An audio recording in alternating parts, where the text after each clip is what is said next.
Hi అండి, అందరికీ నమస్తే. Welcome back to Satvika's veg cooking. ఈరోజు మామిడికాయతో పచ్చడి ఎలా చేయాలో చూపిస్తున్నాను.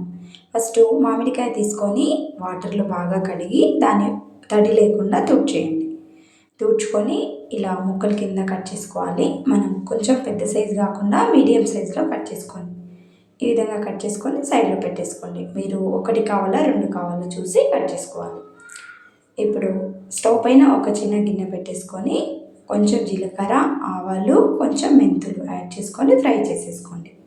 ఇప్పుడు అదే ప్యాన్లో పోపు పెట్టేసుకోండి. 1 టేబుల్ స్పూన్ ఆయిల్ వేసేసుకొని కొంచెం ఆవాలు, కొంచెం జీలకర్ర, ఒక 2 ఎండుమిర్చి యాడ్ చేసుకోండి.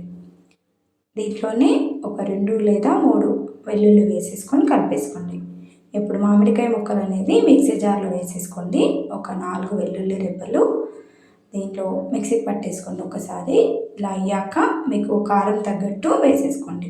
2 టేబుల్ స్పూన్స్ అయితే సరిపోతుంది ఒక మామిడికాయకి.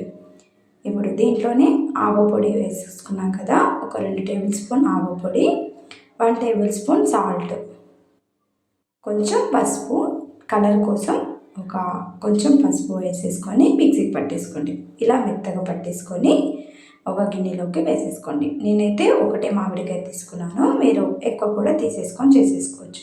పోపు అనేది ఇందులో వేసేసుకొని ఒక్కసారి కలిపితే అంతే అండి, మామిడికాయ పచ్చడి రెడీ అయిపోయింది. వీడియో నచ్చితే